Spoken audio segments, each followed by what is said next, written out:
নেতা নয়, নীতি চাই।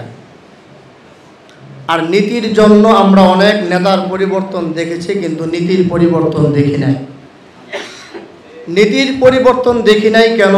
এজন্য আমরা যাদেরকে পরিবর্তন করে যাদেরকে নিয়ে আসছি তারা তো নীতিবান নয়। কথা বলেন না কেন?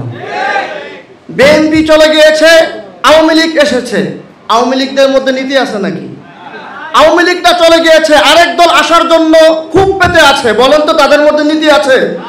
তাদের মধ্যে কেমন নীতি রয়েছে 24 ঘন্টায় বাংলাদেশের মানুষ বুঝে নিয়েছে। দেখে রাখো, এজন্য যদি নীতির পরিবর্তন চান, নীতিবান মানুষদের হাতে, উলামায়ে কিরামদের হাতে ক্ষমতা দিতে হবে। দেখে রাখো, লক্ষ্য করেন মুহাম্মদুর রাসূলুল্লাহ সাল্লাল্লাহু আলাইহি ওয়াসাল্লাম যখন রাষ্ট্রনায়ক হলেন, নীতি প্রতিষ্ঠিত হয়েছিল, ন্যায় বিচার প্রতিষ্ঠিত হয়েছিল। উনি যখন চলে গিয়েছেন, চার খুলাফা ওমর রাদিয়াল্লাহু তাআলা আনহু, উসমান গনি, আবু বকর, আলী রাদিয়াল্লাহু তাআলা আনহু খেলাফতের ইতিহাস পড়েন।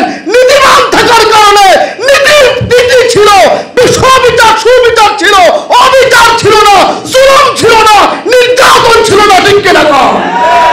অনেক কথা, লম্বা কথা বলার জায়গা এটা না। এজন্য আমি সংক্ষেপে সার নির্যাস দিয়ে কথাটা বলবো।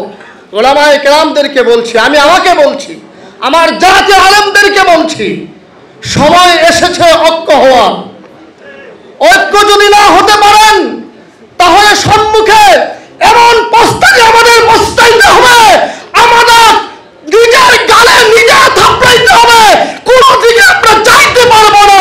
এই 15 বছরের যতটা নির্যাতন আমরা সহ্য করেছি, এর থেকেও ভয়াবহ দুর্দশার জন্য আমাদের প্রস্তুত থাকতে হবে। ঠিক না? এজন্য সময় থাকতে আমাদের চিন্তা করতে হবে, সময় থাকতে ভাবতে হবে। ওয়াতাসিমু বিহাবলিল্লাহি জামিআন ওয়া লা তাফাররাকু, এই আয়াতকে সম্মুখে রেখে বলতে চাই, যেই দল করেন না কেন, জমিয়তের ভাইদেরকে যে বলি আপনারা জমিয়ত করেন কেন, বলবে আল্লাহর দ্বীন প্রতিষ্ঠা করার জন্য। খেলাফত ভাইদেরকে যদি বলি আপনারা খেলাফত প্রতিষ্ঠা করেন কেন, বলবে আল্লাহর দ্বীন আল্লাহর জমিনে প্রতিষ্ঠা করার জন্য। চরমনাইদের দলকে যদি বলি আপনারা আন্দোলন করেন কেন, আল্লাহর জমিনে আল্লাহর দ্বীন প্রতিষ্ঠা করার জন্য।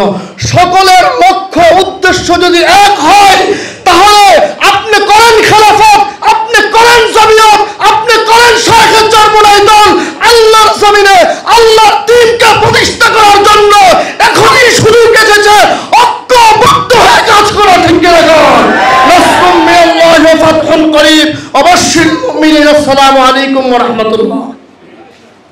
ধন্যবাদ।